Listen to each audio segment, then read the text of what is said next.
Highs நஜசோனா. இன்னைக்கு நம்ம இத பத்தி பார்க்க போறோம் அப்படின்னு பார்த்தீங்கன்னா, சூர்யா நடிச்ச ரெட்ரோ படம் எப்படி இருந்துச்சு? இந்த படத்துல யார் யாரெல்லாம் நடிச்சிருந்தாங்க? எப்படி நடிச்சிருந்தாங்க? இந்த படத்துல முக்கியா நடிச்சது யாரு?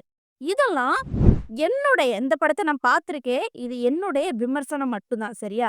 இந்த படத்துக்கு கிட்டத்தட்ட 10க்கு எத்தன பெர்சன்டேஜ் குடுக்கலாம்?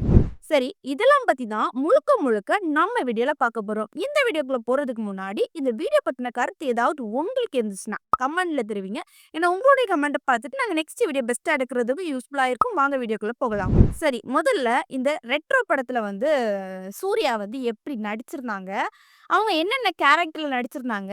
கங்குவா படத்தோட இது வந்து எப்படி இருக்கும்? அதெல்லாம் முதல்ல பார்ப்போம். சரியா? ஆ கங்குவா படத்து கம்பேரிசன் பண்ணி பார்க்கும்போது, இந்த படத்துக்கு சூர்யா வந்து வேற லெவல்ல மாஸா பண்ணியிருந்தாங்க. ஆ என்ன கேரக்டர்ல பண்ணியிருந்தாங்க அப்படின்னு பார்த்தீங்கன்னா, ஒரு அனாத பையனாட்டு இந்த படத்துல நடிச்சிருப்பாங்க. சரியா? அந்த அனாத பையனா இருந்து என்னெல்லாம் பண்றாரு? சரியா? எப்படி லவ் பண்றாரு? எப்படி அவங்க லவ்வர் கிடைக்கிறாங்க? எப்படி லவ் பண்றாரு? லவ்வருக்காக என்ன பண்றாரு? கடைசியா தான் என்ன தெரிய வருது, அவர் ஒரு ஃபைட் கேங்கர் கூட போறாரு. அந்த கேங்ட்டருந்து எப்படி தப்பிச்சு வாராரு? அதுக்கப்புறம் அவங்க அம்மா, அப்பா ஒரிஜினல் அம்மா, அப்பா வந்து தெரிய வருது. ஒரிஜினல் அம்மா, அப்பா யாரு? அப்படி எல்லாத்தையுமே கண்டுபிடிச்சு, ஒரிஜினல் அம்மா, அப்பா கிட்ட சேர்றாங்க.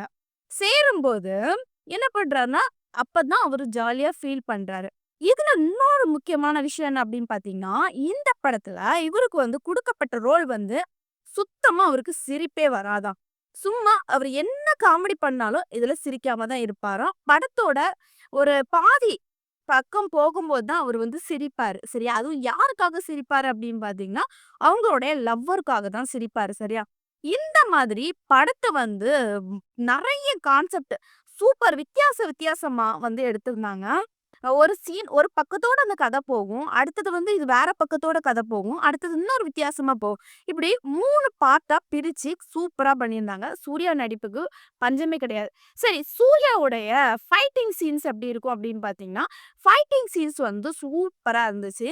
இது ஒத்த ஆள் அதாவது கங்குவா படம் சொன்னேன்ல, அது கங்குவா படத்துல ஒத்த ஆளா இருந்து நெறைய 100 பேத்துக்கு மேல அடிச்சு அட்டாக் பண்ணுவாரு. அதே மாரி தான் இந்த படத்துலயும் சூர்யா ஒத்த ஆளா நின்னுட்டு தான் நெறைய எனிமீஸ வந்து அடிப்பாரு. சரியா?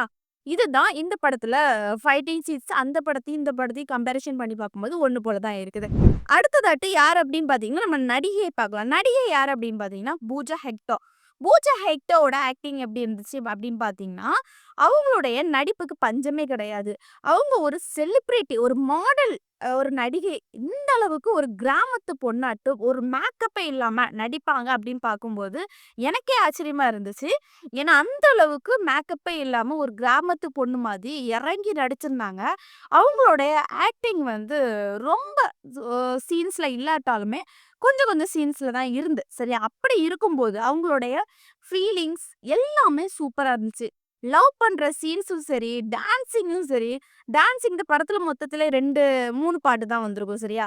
அதுல வந்து என்ன பண்ணுவாங்கன்னா, பூஜா ஹெக்டேன்னு சொல்லிட்டு ஒரு பாட்டுக்கு தான் வந்திருப்பாங்க. இன்னொன்னு வந்து உள்ள ஒரு பாட்டு, ஒரு பழைய பாட்டு வந்து சேர்ந்திருக்கும். அதுல சூர்யாவும் என்ன பண்ணுவாங்கன்னா, பூஜா ஹெக்டோவானும் லைட்டா ஆடியிருப்பாங்க. ஒரு சின்ன ஒரு 3 நிமிஷம் அந்த மாரி தான் வரும். சரியா? அப்படின்னு பார்க்கும்போது, வேற லெவல்ல ஃபீலிங்கா இருந்து, கடைசில பூஜா ஹெக்டோவும், சூர்யாவும் சேர்ந்துருவாங்க. பூஜா ஹெக்டோவ பத்தி சொல்றதுக்கு வேற ஒண்ணும் இல்ல. அவங்க பண்ண சீன்ஸ் எல்லாமே சூப்பரா இருக்கு. மாஸா இருக்குது. அடுத்ததா யார் அப்படின்னு பார்த்தீங்கன்னா, ஸ்ரேயா சரண். இவங்கள பத்தி சொல்ல வேண்டாம். அவங்களுடைய நடிப்பு சூப்பரா இருக்கும். ஆனா, இந்த படத்துல அவங்க நடிக்கல. அவங்க என்ன ரோல்ல வந்திருந்தாங்க அப்படின்னு பார்த்தீங்கன்னா, ஒரு பாட்டுக்கு வந்திருந்தாங்க. அதுவும் அ ஒரே சூர்யா கூட டான்ஸ் ஆடியிருப்பாங்க. கேமியோ ரோல்ல தான் வந்திருப்பாங்க. அந்த டான்சிங் அவங்க பண்ணது எல்லாமே சூப்பரா இருந்து அவங்களுடைய முன்னாடி இருந்த அழகு இன்னும் மாறவே இல்ல. அந்த அளவுக்கு மாஸா இருக்குது. அடுத்தது வந்து யாரு அப்படின்னு பார்த்தீங்கன்னா, ஜெயராம். ஜெயராம் பத்தி சொல்ல வேண்டாம். அவங்க வந்து இதுல என்ன கேரக்டர்ல வந்தாங்க அப்படின்னு பார்த்தீங்கன்னா, ஒரு சிரிப்பு டாக்டர் ஆட்டு தான் வந்திருந்தாங்க. அதுல வந்து எல்லாருமே அவங்களுக்கு சிரிக்க வைக்கிறது தான் கான்செப்ட்.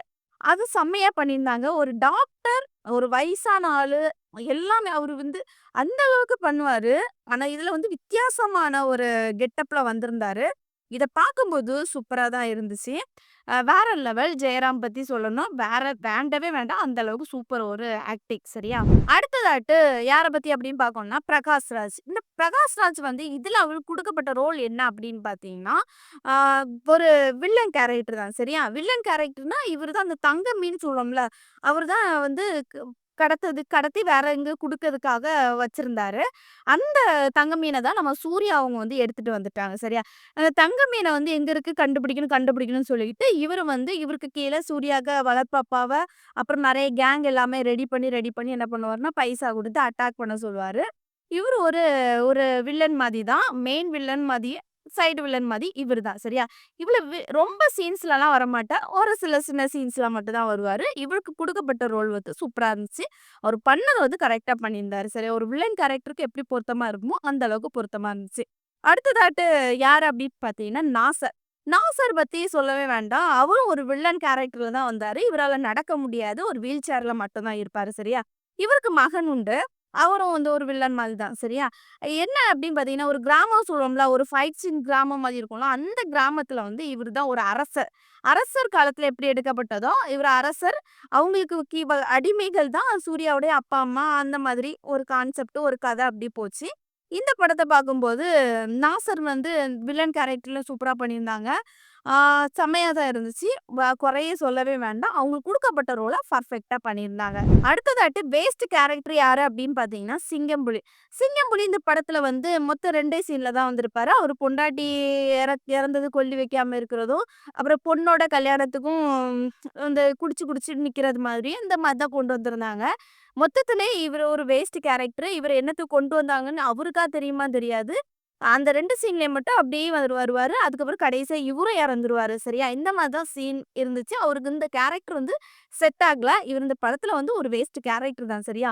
சரி, இந்த படத்த நான் பார்த்துட்டேன். என்னுடைய கருத்து இதான். இந்த படத்துக்கு வந்து கிட்டத்தட்ட எத்தன பெர்சன்டேஜ் குடுக்கலாம்? 10க்கு எத்தன பெர்சன்டேஜ் குடுக்கலாம் அப்படின்னு பார்த்தீங்கன்னா, நான் வந்து ஒரு 10க்கு 7% குடுப்பேன். அந்த அளவுக்கு பெஸ்ட்டா இருந்துச்சு. கங்குவா படத்தோட இது பெஸ்ட்டா இருந்துச்சு. சரியா? இந்த படத்தோட கதை இதுதான். அவரு வந்து சூர்யா ஒரு அனாதையாட்டு ஒரு வளர்ப்பு அப்பாவ வளர்க்குறாங்க. அதுவும் ரவுடி அப்பாவ வளர்க்குறாங்க. அதுக்கப்புறம் என்ன பண்றாருன்னா, நெறைய த்ரில்லிங் சீன்ஸ்லாம் இருக்குது. அ ஒரு த அவங்க காதலி கல்யாணம் பண்ண போம்போது விட்டுட்டு போயிருவா. அதுக்கப்புறம் காதலிய தேட போவான். அப்புறம் வந்து ஒரு ரவுடி கேங்கு போவான். இப்படி வித்தியாசமா வரும். கடைசில வந்து ஒரு தீவுல அவங்க அப்பா, அம்மாவ கண்டுபிடிச்சுர்றாங்க. இதுதான் கான்செப்ட்டே. வேற எதுவுமே கிடையாது சரியா? இந்த படத்த வந்து நானே பார்க்கும்போது ஃபர்ஸ்ட்டு புரியாம தான் இருந்துச்சு. அதுக்கப்புறம் தான் நான் என்ன பண்ணேன்னா, கொஞ்சம் யோசிச்சு பார்த்தேன். என்ன கதையா இருக்கும் அப்படின்னு சொல்லிட்டு, ஃபர்ஸ்ட் ஸ்டார்ட்டிங்ல இருந்தே எண்ட் வரைக்கும் யோசிக்கும்போது தான் எனக்கு இந்த கதையே புரிஞ்சுச்சு. சரி இந்த படத்த பார்க்குறீங்க அப்படின்னு பார்த்தீங்கன்னா, ஸ்டார்ட்டிங்ல கொஞ்சம் புரியாம தான் இருக்கும். பட் கொஞ்சம் திரும்ப திரும்ப பார்க்குறீங்க அப்படின்னா, உங்களுக்கு சத்தியமா நல்லா புரியும் சரியா? இந்த படத்த யாரெல்லாம் பார்த்துருக்கீங்க? இந்த படத்தோட கதை உங்களுக்கு புடிச்சிருக்கா? இல்லன்னா இந்த படத்த பத்தி நீங்க ஏதாவது சொல்லணும்னு நினைக்கிறீங்கன்னா, கமெண்ட்ல தெரிவிங்க. இந்த வீடியோ உங்களுக்கு புடிச்சிருந்தா like and comment and subscribe பண்ணுங்க. நெக்ஸ்ட் வீடியோல சந்திக்கிறேன். பை.